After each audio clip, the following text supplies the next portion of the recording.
Thank you for joining us for today's webinar, A New Tool for Asthma Home Visiting Programs, the Environmental Scoring System. This is a web-based presentation sponsored by the U.S. Environmental Protection Agency in Washington, D.C. My name is Tracy Mitchell, and I'll be your moderator for today's presentation. I'm joined by our guest speakers, Erica Marshall and Anjali Nath, who I'll be introducing momentarily. The focus of today's webinar is a trigger assessment tool called the Environmental Scoring System. I'd like to briefly go over today's learning objectives with you. As a participant, you'll learn what the Environmental Scoring System is and how it was developed. You'll hear from the Massachusetts Department of Health and the Boston Public Health Commission about how they've used the tool and evaluated the tool. And then you'll learn how you can apply the Environmental Scoring System in your asthma home visiting program. So before we get started and turn to our speakers, I'd like to provide some context on EPA's asthma program and the work that we do to support states and communities to deliver high-value, comprehensive asthma care. I'm sure everyone on the call today knows, and everyone in our audience knows, that asthma remains an important public health issue characterized by disparities. CDC recently reported that over the years we've made some progress specifically about the last 15 years. And some of the national indicators they looked at are improving. Asthma prevalence among children has decreased slightly. Asthma attacks have decreased in children of all races and ethnicities. The good news is asthma-related hospitalizations and missed school days were fewer in 2013 than they were in 2003. And over the same time period, utilization of asthma action plans increased. While this is all encouraging, important disparities continue. Children living below the poverty line experience the most emergency department visits, have the most missed school days, and the most hospitalizations. These high utilizers with uncontrolled asthma drive up costs amounting to over $50 billion each year. And that includes Medicaid spending over $10 billion annually to treat asthma in children and adults. We all know it's a very expensive disease. We also know that the environment plays a critical role in the management of asthma, and we know it's one of four main components of comprehensive asthma care as outlined in the National Asthma Education Prevention Program guidelines. EPA supports the widespread delivery of in-home environmental asthma interventions because we know it reduces healthcare costs, increases savings, and expands the healthcare workforce. As technical experts on the built environment and health, EPA has led the federal effort through non-regulatory strategies that enable communities to deliver and sustain in-home environmental asthma care. As illustrated in the boxes at the bottom of this slide, we know that effective in-home environmental interventions include: one, they're home-based and often conducted by a community health worker or other trusted source in the community. Two, they involve education, self-management, training, social services, and at least one environmental component, whether it be environmental education about triggers, whether it's assessment of the home for asthma triggers, or remediation to remove asthma triggers. And three, effective in-home interventions are usually multi-trigger. That means they usually address more than one of the most common indoor asthma triggers that you see listed here in the third box.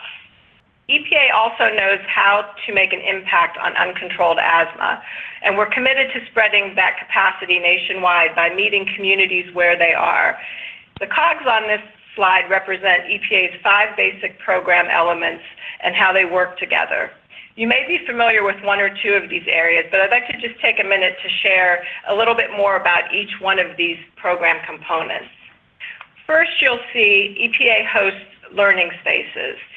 We help over 1,000 communities share, learn, and connect through asthmacommunitynetwork.org. And EPA also conducts a national media campaign, actually a couple of national media campaigns. Secondly, we provide technical assistance through cooperative agreements and partnerships, and you're going to hear more about that in just a minute. Thirdly, EPA recognizes and leverages excellence through our competitive National Environmental Leadership Award in Asthma Management. And hopefully many of you are able to attend those webinars where we feature award-winning programs every May. We also work to advance national policy through collaboration with the Asthma Disparities Working Group and our federal partners, and we advance policy at the local level through regional asthma summits. And finally, you'll see we synthesize and spread learning in a variety of ways. One of those is our webinar today. So I mentioned the National Environmental Leadership Award in Asthma Management, and as our 2009 winner, Boston Public Health Commission, along with the Boston Medical Center, was recognized for their excellence in asthma care. For many years, EPA has partnered with trusted leaders in the field to promote the delivery infrastructure and sustainable financing of in-home interventions. And so, as I noted, we've had a partnership with Boston Public Health Commission for many years to provide technical assistance. And over the years, through the cooperative agreement, these are some of the components of that technical assistance that we've supported Boston Public Health Commission to provide. First, it was building capacity for community programs to implement effective and comprehensive asthma home visiting programs. Secondly, we provided support to educate families with asthma on environmental trigger reduction strategies and to educate healthcare providers and payers to incorporate environmental controls for asthma into standards of care. Thirdly, we supported the dissemination of successful models for improving outcomes and reducing environmental asthma triggers by linking healthcare, public health, and housing institutions and organizations. And lastly, specifically, one of the activities under the agreement was the evaluation of the environmental scoring system tool, which was already in use throughout New England and has the potential for national significance. That's why we're very excited to bring you today's webinar to focus on this work. So without further delay, I'd like to introduce our two speakers. Erica Marshall is the Director of the Asthma Prevention and Control Program, the APCP, at the Massachusetts Department of Public Health. She leads the APCP in achieving its mission, focusing on building supportive infrastructure for community health worker-led asthma home visiting in Massachusetts, including training and technical assistance, developing the evidence base for these interventions, and working to promote broad adoption and payment for these services. Ms. Marshall joined the MDPH in 2010 as the Reducing Ethnic Racial Asthma Disparities in Youth, which is called the READY study, coordinator, and you're going to hear more about that study in just a minute. And she assumed the role of asthma director in the summer of 2013. Ms. Marshall leads the APCP in achieving its mission to improve the quality of life for all Commonwealth residents with asthma and reducing disparities in asthma outcomes. Erica will be joined by Anjali Nath. For the past 5 years, Anjali has been serving as the Director of Asthma Prevention and Control at the Boston Public Health Commission. The commission is the city's health department. In the role, Anjali oversees a model asthma home visiting program that is part of the Boston Asthma Home Visiting Collaborative, which she convenes and she'll describe later as an integral part of today's topic. Throughout her career, Anjali has led comprehensive programs and initiatives focused on asthma and tobacco control, convening broad-based partnerships aimed at creating policies and systems of care that create healthier indoor and outdoor environments, improved care standards, care coordination, and health outcomes, prioritizing issues of equity and access to care. So, without further ado, I'm going to turn it over to Erica to begin our presentation. Good afternoon, everyone. This is Erica Marshall from the Mass Department of Public Health. I want to say thank you so much for having me today to share a bit of the history of the development of our environmental scoring system and sort of our vision for where we might go with it in the future, some opportunities for broader use. And before I really dive into the slides, I just want to pause and give a very special thanks to Dr. Jing Guo, who is the epidemiologist with the asthma program here at DPH, and also to Dr. Zhao Dong, who is at the Harvard T.H. Chan School of Public Health. Without both the contributions of Dr. Guo and Dr. Dong, the work that we described today wouldn't be possible, and so I just wanted to take a moment to highlight their contribution and say a special thank you. As Tracy mentioned, the Reducing Ethnic and Racial Asthma Disparities in Youth Study, or the READY study, is really where the journey to the development and utilization of the ESS, the Environmental Scoring System tool, began. So the READY study was first funded in October of 2009, so nearly 10 years ago, and it built on the groundbreaking and incredible work of the folks with Dr. Jim Krieger's team and the Seattle-King County team, who are really pioneering asthma home visiting with community health workers. And the READY study looked to answer the question of what was the utility, or was there utility, to placing a CHW-led asthma home visiting program into the medical home, and what sort of benefits might we see from that implementation structure. And so the READY intervention consisted of 5 home visits and a follow-up phone call over a 12-month period. Initially, it received funding through the American Recovery and Reinvestment Act, and later through a HUD Healthy Homes Technical Studies grant.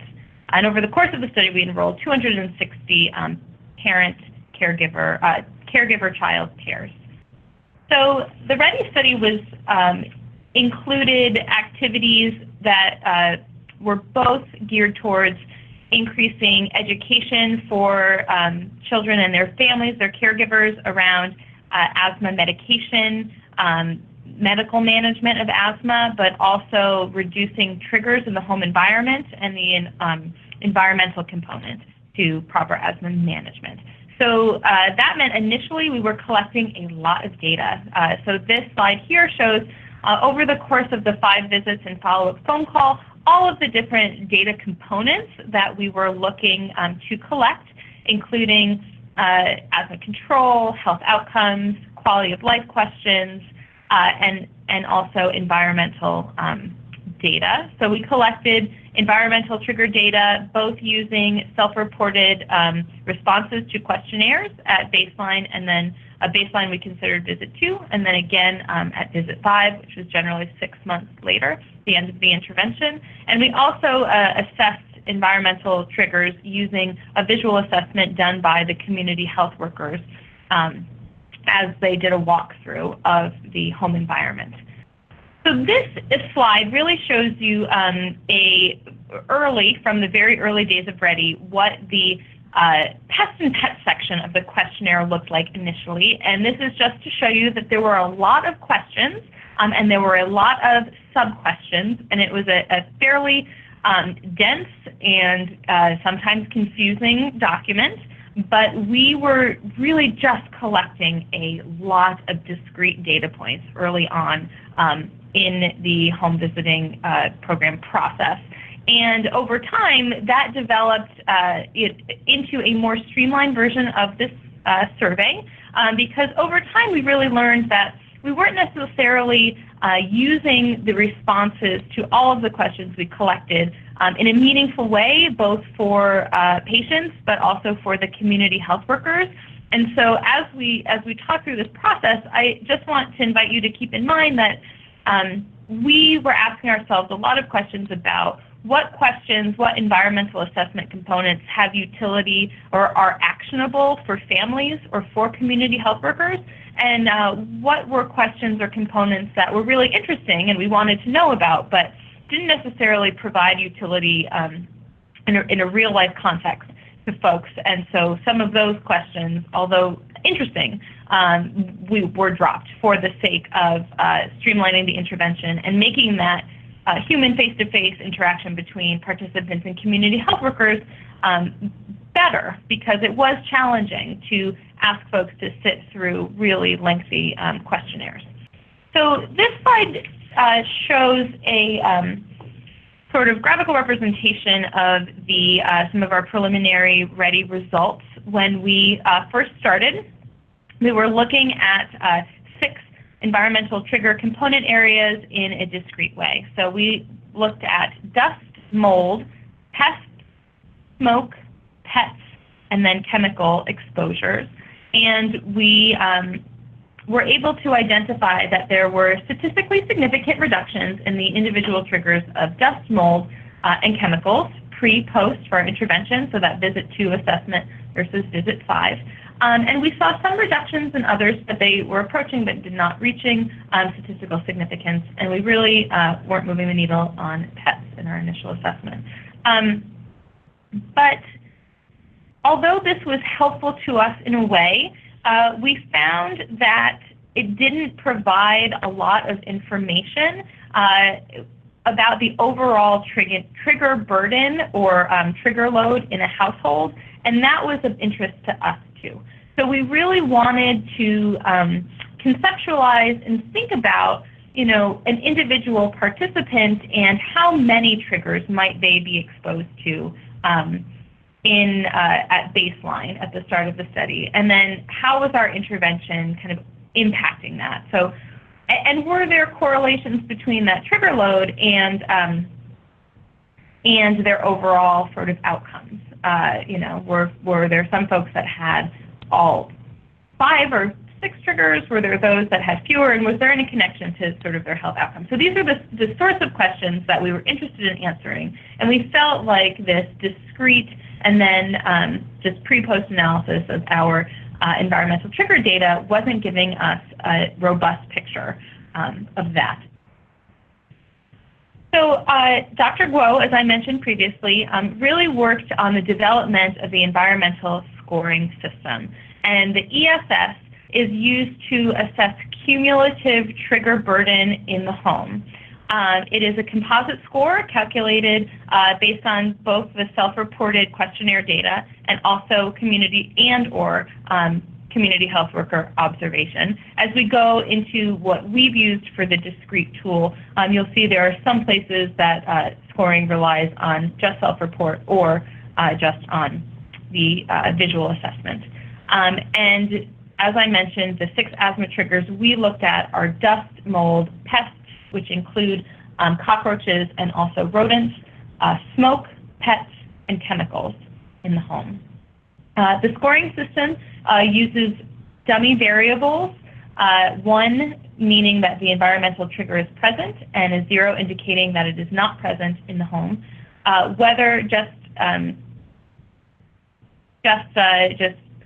We'll get into this a bit later in the limitation section, but really we only have a designation of present or not present, and at this point we do not have a designation of any nuance. So for example, if there is dust identified in the home, we might not have a difference between like a thick layer of dust or just a small amount of dust. So there's either just yes, no, present or not present. A composite score is then calculated by summing these 6 dummy variables, meaning that a resulting score for the ESS can range from 0, no triggers identified, to 6, with all 6 triggers identified. Great. So as I mentioned before, and I showed the slide of the original READY questionnaire, we found that just through the experience working with our community health workers, getting some feedback from the families that we served, that there were really an overwhelming number of environmental assessment questions. And this table here gives you a sense of how our thinking about the environmental assessment sort of evolved over time. So in that original READY study, we had 185 discrete walkthrough checkpoints on our home walkthrough evaluation. And we found that, and we were assessing triggers in 4 different rooms, and it was just taking a lot of time. And when Dr. Guo went to analyze the data, she found that there were challenges with the quality of the data, but there were also challenges in the interpersonal components of the community health workers working with the families to answer those questions. And then we didn't always feel like all of the things we were collecting data on were then actionable for families. So it was a burden without necessarily a positive outcome that could be drawn from it. So it was very time intensive, very labor intensive, but then there wasn't that sort of payoff of being able to take action on many of those items. So it also didn't seem to be serving well the needs of the program to assess whether or not we were having a meaningful impact in reducing environmental triggers. And it didn't also seem to be serving the interests of the participants, because we weren't necessarily giving them back information on how to meaningfully reduce triggers on all of the range of questions that we were asking them. So over time, you'll see in the far right column, we've really tried to be more streamlined and direct with the number of questions and data points on which we're collecting. At the bottom of the table, we list the Reducing Older Adult Asthma Disparities, the ROAD study, which is a pilot that we are conducting now, which has utilized funding from the Massachusetts Attorney General's office to provide to do a pilot study of asthma home visiting for older adults. And there we've really tried to streamline to essential questions, and you'll see this distinct difference from 185 initial points on the environmental walkthrough to now just 56 discrete data points being collected. Okay. So this, now we're going to talk a bit about the actual components of the ESS itself. And as you'll see, so we have these 6 trigger areas, and this is the tool. This is it. So the way that it's used is, you'll see in the far left column, we've got the trigger itself. Then in the next column, you'll see whether or not there's a question associated, a self-reported question from the questionnaire that's used to indicate absence or presence of the trigger in the home. So for example, for mold, there is no question that we've used from the questionnaire. In the next column, you'll see on the walkthrough assessment whether or not the trigger is noted, and then if that noting of the trigger then results in the designation of a 0 or 1. The far right column includes our decision rules. So as I mentioned previously, it really is just a 1 for yes, 0 for no. For example, on mold, you are only responding with a 1 for yes if the mold is noted on the walkthrough. But for example, for pests, a positive indication on a questionnaire would result in a 1, or a positive assessment on the walkthrough would result in a 1, but you can not have a score of higher than 1 for any trigger area. So this slide just indicates the additional trigger areas that we're looking at and the decisions associated with them. And I will say that we intend to make the ESS available on the Asthma Community Network after the presentation, and happy to share the actual tool itself with folks if there's interest there. So this slide indicates our preliminary ready data looking at the environmental triggers, but using the ESS score. So what you see here, the bars in blue represent the scores pre, the red bars are post. And so you can really see here that there's a shift over the course of the intervention from having a higher number on average of triggers in the home to having fewer triggers in the home. For example, at the start of the intervention, less than 5% of folks had no triggers identified in the home, but at the end of the intervention, 20% of the families participating did. And so this, to us, was really much more helpful and sort of illustrative in telling us, what is the overall trigger burden for folks, and how are we doing on kind of moving the needle on the overall number of trigger exposures that any family has at any one time. This is just an illustration of the ROAD questionnaire. So this shows you that, as I had mentioned, we really cut back significantly on the number of questions that we're assessing and trying to be as streamlined and direct as possible. And this is just a visual representation of that. So you can see there are far fewer questions, and data collection is quite a bit easier for our community health workers. And then this slide just gives you a sense of the initial ESS scores pre and post for folks. So you can again see that there's a shift from having a higher trigger burden pre to reducing that post. Great. So I will just end by saying that in a bit, we will talk a bit more about the limitations and opportunities for using the tool going forward, and I will hand it over now to Anjali Nath. Thank you, Erica, and hello, everyone. So again, my name is Anjali, and I'm the director of the Asthma Prevention and Control Program with the Boston Public Health Commission.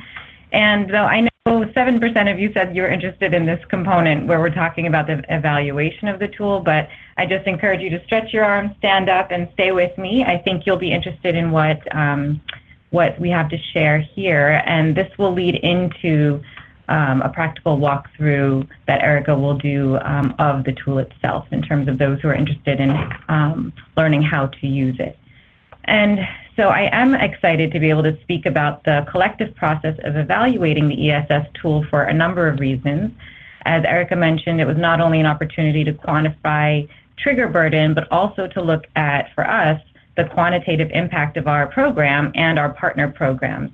And also hoping that this will help you gain some context and insight into the process. The process of evaluation will help provide some insight into what considerations you might want to factor in when you're thinking of applying the tool yourself to your own programs. We are tremendously grateful that the EPA awarded funding to the Commission to carry out this evaluation process. We administered the funds and were responsible for convening and coordinating a really fantastic research team for the evaluation, which included the Commission, the Mass Department of Public Health, and the Harvard T.H. Chan School of Public Health. And internally, it really was our visionary director at the time, Margaret Reed, who served as the PI. I was spearheading the project and coordinating and helping to pool data along with our very capable intern at the time, Irvin Rivera, who really did contribute greatly to this project. We met regularly with the team at DPH, initially to determine the options for evaluation and validation, which was the initial goal. And then we refined our goals in the process as we brought the Harvard team on. And we're really lucky to work with Gary Adamkowitz, who some of you may know. He's an assistant professor of environmental health and exposure disparities at their Department of Environmental Health, where much of his work focuses on the connections between housing and health, especially within low-income communities. And his colleague, Zhao Dong, conducted the lion's share of the analysis, and she produced the manuscript for publication with input from the team. And a lot of coordination support was provided by Marty Alvarez. So I just wanted to take a moment to recognize them. So the objective of the analysis was to determine whether the tool would be a good approach for measuring environmental triggers and predicting asthma outcomes across different programs and populations. We did conclude that the ESS is a useful tool for measuring home asthma triggers and can be applied regardless of the program and survey designs, and that demographics of the target population did in fact influence the improvement in asthma outcomes. So this was very exciting. We were thrilled that this also resulted in publication and that we have the opportunity to find our sharings broadly and with all of you. So you can see a snapshot of the publication that was accepted into the American Journal of Public Health. It's important to reinforce why we found this tool potentially so valuable. So it was not only for our programs that we were hoping to see if there would be some impact, but as Erica was alluding to, trying to see not only, so we wanted to know if this would be applicable beyond DPH's programs that they were applying this to, which they developed the tool for, and if we were going to look at multiple programs or programs who were using different questions or different, where there was variation in the way people were conducting home visits or the way they were asking questions about triggers, could this tool still be applicable? So we saw the value in this tool based on the work we are doing to serve clients through asthma home visits. And I wanted to mention that EPA has been a great supporter of our work related to the priorities that Tracy mentioned at the top. And they provided funding to the Commission in 2011 to convene the Boston Asthma Home Visit Collaborative. Now, that was, again, another vision under the leadership of Margaret Reed and partners who thought that if you were to pull the these individual programs together, we might be able to increase our effectiveness and efficiency. So the grant from EPA allowed us to pull 5 asthma home visit programs serving Boston residents and employing trained community health workers. So those members were, and continue to be, the Boston Public Health Commission, Boston Children's Hospital, Tufts Medical Center, Partners Asthma Center, and Neighborhood Health Plans. And so the vision was to convene a collaborative of these programs to create a more formal support system, to leverage pooled resources and standardized protocols and processes to increase, as I said, the effectiveness of the individual programs. So with the EPA's support, we've been successful in achieving those goals. And as part of this work, the collaborative did work to standardize their data collection questionnaire, similar to what Erica went over for the 2 studies she mentioned, that are used during home visits in the hopes of eventually being able to pool data for analysis, which we actually were able to do through this evaluation process. So as I said, the opportunities provided through this evaluation process of the ESS tool were that we did get to analyze the Boston Asthma Home Visit Collaborative data for the first time. We were hoping to assess the impact of our services and determine if there would be a decrease in triggers and improved asthma outcomes related. And there was this possibility of validation and standardization of this tool. There is no such tool that we know of in existence that does this, and so we saw the potential for broad use, not only for our programs, but nationally. So for this process, Dr. Dong and her team actually pooled 6 data sets together from 4 existing asthma home visit programs in the Boston area, and the data was analyzed between 2011 and 2016. And the programs whose data we used were from the Boston Public Health Commission, Boston Children's Hospital Community Asthma Initiative, Tufts Medical Center's Floating Hospital for Children Asthma Prevention and Management Initiative, and the New England Asthma Innovations Collaborative, one of the READY studies. Then they assigned an environmental score using the methodology developed by Dr. Guo, as Erica explained, looking at the 6 trigger areas: mold, pet, pest, smoke, dust, and chemical exposures. Then they looked at the change in the environmental score over the course of the interventions, and we were again thrilled to know that we could, in fact, look at asthma outcomes using ACT, which is the Asthma Control Test, which for those of you who are familiar is a series of 5 questions which asks about asthma symptoms over the course of the past 4 weeks, and looking at those scores and also ED visits, emergency department visits. So here is an image that was included in the publication, and it's pretty impressive because Dr. Dong was able to put a lot into one image. So if you'll bear with me, I'm going to walk you through what you're looking at. So this is labeled A in the corner, and this represents data from the Boston Public Health Commission specifically. And what I'd like to direct you to first is the top dotted line that looks to be going downward. And that is considered the total environmental score. And you have 2 sets of these. On the left side, these are scores calculated for all participants, means all clients within that time period who were seen through the Boston Public Health Commission Asthma Home Visit Program. And these are the environmental scores that were calculated.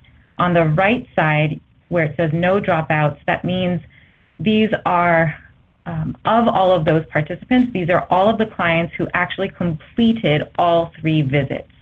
And the program is set so that there are 3 visits that a client must complete in order to complete the program. So on both sides, you'll see that the dotted line, which is the total environmental score, is in fact going down. And so they did find a significant decrease in the environmental triggers that were calculated by this environmental score using the tool, which is fantastic. The black line, if you can see, is hidden under all of the other colors, but it's a black solid line with an X. Those represent emergency department visits. And of course, we'd like to see those go down, which in fact we are seeing for the most part on both charts. Then if you look at the boxes, the bars, you'll see these represent the total asthma control test score. And you actually want to see that score indicating an improvement in asthma outcomes if the scores are increasing. So a lower score means a patient is less controlled or a client is less in control, and a higher score indicates movement towards being more in control.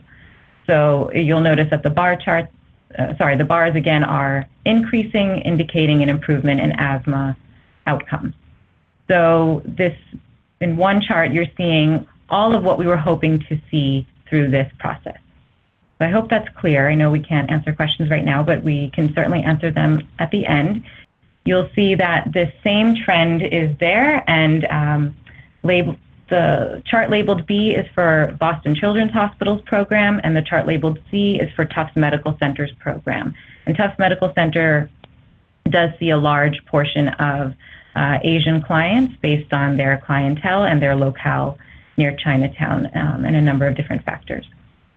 So I hope this is something that is clear that you can look at.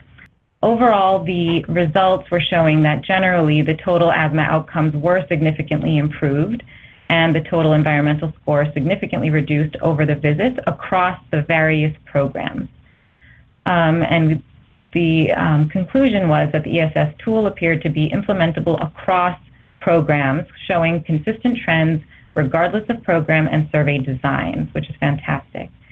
The demographics of the target population or client does impact the improvement in the asthma outcomes. And the different programs had different demographics of clients that they were serving, and that did seem to make a difference at baseline, but it still resulted in the same trends.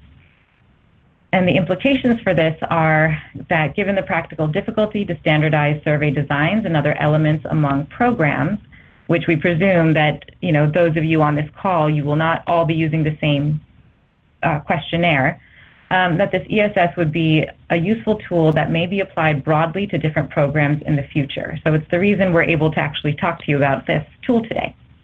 So I'd like to just leave you with a few tips. If you are interested in this, I really do encourage you to read the study.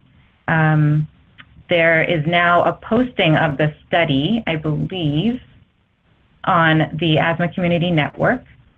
And I do encourage you to read it because there is some nuance, and it's really interesting to read the results and processes of evaluation. We also posted the ESS tool itself on the Asthma Community Network. And on the, I know it says request the questionnaire, but on the, where is it? I'm sorry. It's on the forum, I believe, or it's on the Asthma Community Network. There's a link that is being shared. There's a link that's being shared to the questionnaire that the Boston Asthma Home Visit Collaborative uses, and there's a disclaimer there, so I encourage you to read it. And if you have any questions, you can email, and that email will come to me. But I do want to suggest that if you plan on using this tool, and if you've been collecting data or you plan to collect data, it really made a difference. We had a number of different data sets. We had changed our questionnaires over time, and it did impact our ability and the ease with which we could conduct the analysis. So just a few tips, which is to practice strong and consistent data collection and management within and across your programs, and also track the specific date that you make changes to your program tools, so you can always go back and look at the historical progression of your data collection and your tool iterations, so that you can practice and support effective data analysis. And that's it from my end. So I'm going to turn it back over to Erica. Great, thank you so much. So just a couple of points about limitations and then potential for the ESS in the future before we launch into a practical example of how you might apply the scoring tool. First, I want to be clear and note that as I walked you through a bit of an exhaustive history of its development, the ESS was not developed to be a validated or a universal tool. It was really came from the need that we saw for it as we were in the process of implementing the READY study, and then we saw a lot of value and potential there going forward.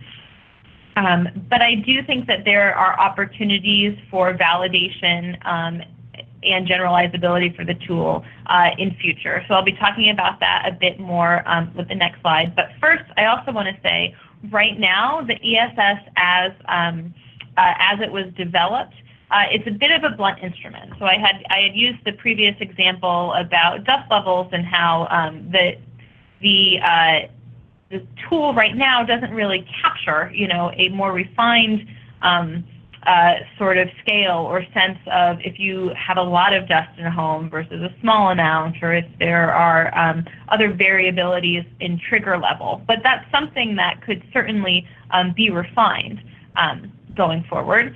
Also, the tool doesn't right now have the ability to capture fluctuations in triggers where you may have, a set of certain triggers at the beginning of the intervention, and then maybe say the family works on eliminating, pests from the home, but also in the process adopts a kitten, and suddenly you have the introduction of a pet trigger, but you've seen the reduction of another trigger. And so right now the tool does not sort of capture those changes, and that really does feel like it is a limitation, and there's some potential there for refinement of the scoring system itself. So I want to talk just a little bit about the plans for validation of the tool that the Department of Public Health is anticipating doing. In addition to research work like I've described here, the asthma program also implements our statewide asthma program funded primarily by the CDC, where we are offering technical assistance to those across Massachusetts that are implementing asthma home visiting.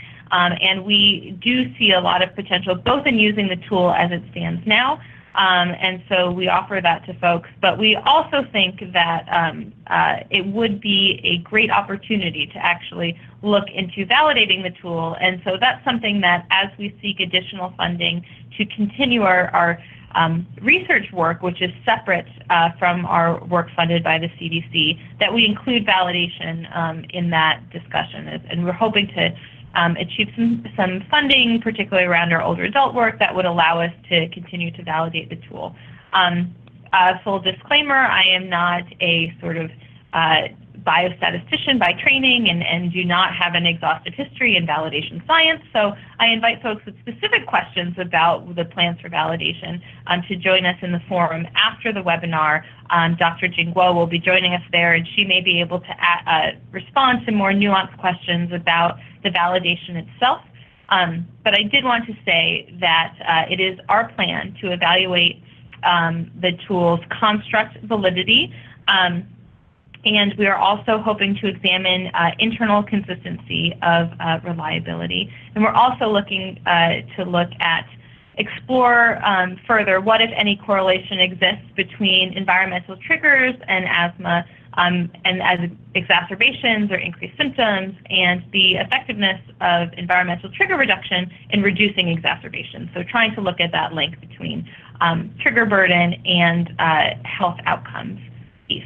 And we do think that there would be the potential for validation of the tool and greater generalizability by looking at data sets from home visiting programs on a broader scale, so including nationally. So what could that look like? We think there's potential there, and we're hoping to explore that more going forward. Great. So before we end today, we just wanted to give you a sense of sort of a practical application of the environmental scoring tool, what it might look like to use it.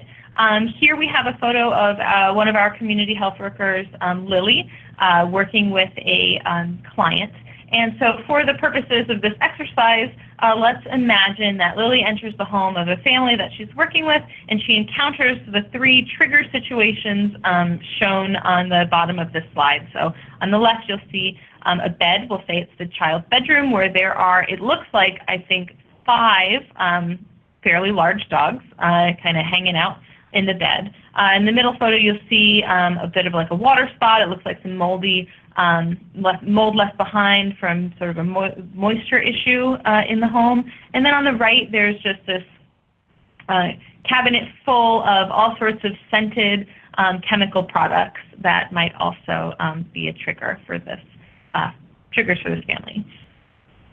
So in looking at the data that's collected during this home visit, we would apply an initial ESS score for the PETS measure of a 1 based on the questionnaire. As you'll recall from the previous slide, in the far left column of this table, we've got what is the trigger. Then we have the next column represents sort of the questionnaire question. The next column to the right represents the environmental walkthrough, the CHW assessment question, whether that's used. And the far right column is the decision sort of tool. So how would you make a decision about the ESS score for this? So here, based on self-report, we would assign for the PETS measure an ESS score of 1. Again, I'll mention that, here we see a number of PETs, and the tool as it stands right now is not nuanced enough to really capture what we would consider like a lot of exposure, a high trigger burden you would expect from having a number of large PETs versus, maybe one smaller PET. So that's something, again, a limitation of the tool as it stands right now. So here we see this sort of mold exposure, and so based on the ESS tool itself, we would indicate that this receives a score of 1 based on the community health worker assessment. Sort of they would, during the course of their walkthrough, see this evidence of water damage and make note of it, and then this would result in a score of 1. So the cumulative ESS score is now a 2. And finally, here we have the chemical exposure question. We might envision that the community health worker walks in and smells a lot of sort of cleaning products or Febreze or other scented chemical products, and would then indicate a score of 1. Also, family could report that they use air fresheners, scented candles, or incense, and that would also trigger a positive score on this measure. But as I mentioned before, since each trigger can only ever get a score of 0 or 1, for chemicals we would still have a score of 1, making our cumulative ESS score 3 for this individual family. Great. So that is it. So here we have our contact information, and I'm really looking forward to answering questions in the discussion forum after this call. Wonderful. This is Tracy again. I want to thank Erica and Anjali for their wonderful presentation and very practical presentation about the application of the environmental scoring system. I do appreciate, too, you pointing out some of the limitations and challenges of using the scoring system. But I think what's really exciting and worth kind of reinforcing is that during the evaluation of the environmental scoring system, what you found was regardless of the target population, that across various programs and various home visiting programs, the ESS resulted in, using the ESS resulted in decreased environmental scores, meaning ultimately decreased triggers, that correlated to decreased emergency department visits and an increase in the asthma control test scores. So even with some limitations, we were very excited at EPA to learn these results and to be able to share this tool with other programs across the country. And I really appreciate all the folks at the Massachusetts Department of Public Health, the Boston Public Health Commission, and the Harvard School of Public Health who were involved in this project, because I really think it's very practical information that hopefully many home visiting programs will be able to use. And I love the idea that, Erica, you said, You identified a need, you identified that the tool, your original tool was too many questions, too complicated, and there are probably other programs out there who are dealing with the same thing. And so hopefully this gives them an option without having to, recreate the wheel per se. So again, I'd like to thank our speakers for the terrific presentation. So at this point, I'd like to again thank Erica and Anjali, and thank you all for your attention today. This ends our webinar today. Thank you.